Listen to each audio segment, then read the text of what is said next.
Hello বন্ধুগণ, সকাল সকাল স্টেশনে কে লেগে আইছি জানো। আজকে যাইতেছি আমি হলো বাপের বাড়িতে। এই দেখো আমি আর আমার জামাই আইছি হলো আমার ট্রেনে উঠে দেওয়ার লিগা। এর লিগা আইছে ওই আমি একলা একলা যাইমু আজকে। আর তোমরা তো দেখলা সানরাইজ হয়ে গেছে, আর কি সুন্দর ঝলমলে রৌদ্র উঠে গেছে। আর কোনো কোনো জায়গায় জানো এই দেখো কুয়াশা, পুরো ঠান্ডা। কোনো জায়গায় রৌদ্র উঠে গেছে, কোনো জায়গায় অনেক কুয়াশা। ট্রেনের মধ্যে এত ভিড়, প্রায় 2.5 ঘন্টা জার্নি করার পরে দাঁড়িয়ে দাঁড়িয়ে এখন সিট পাইছি। আমি দাঁড়িয়ে দাঁড়িয়ে আসছিলাম 2.5 ঘন্টা পুরা, যে পাও ব্যথা হয়ে গেছে। এই দেখো এখন আমরা আয়া পায়া গেছি হলো বড় বড় শহরে, বড় বড় বিল্ডিং এর কাছে। গুয়াহাটি আয়া পায়া গেছি আমরা। কি লিগা কইলাম আমার লগে তো তোমরাও আইতাছো না লিগা। আর এই দেখো এখন আমরা পাইমু হলো ব্রহ্মপুত্র নদী।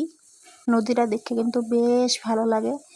আর এখন একটু জল কমে গেছে, ভালো করে ভিডিও করাও যাইতেছে না। তারপর আমি ট্রেনে ব্রেকফাস্ট করে লইলাম, সিঙ্গারা খাই লাইলাম। 30 টাকা দিয়ে 3টা সিঙ্গারা কিনা খাই লাইছি। এই দেখো আমার শহর আয়া পড়ছে।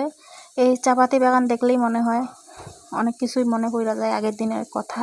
এটা হলো বঙ্গাইগাঁও স্টেশন, আমার বাপের বাড়ি। কিন্তু আমি এখানে নামবো না, আমি নামছি হলো নিউ বঙ্গাইগাঁও স্টেশন।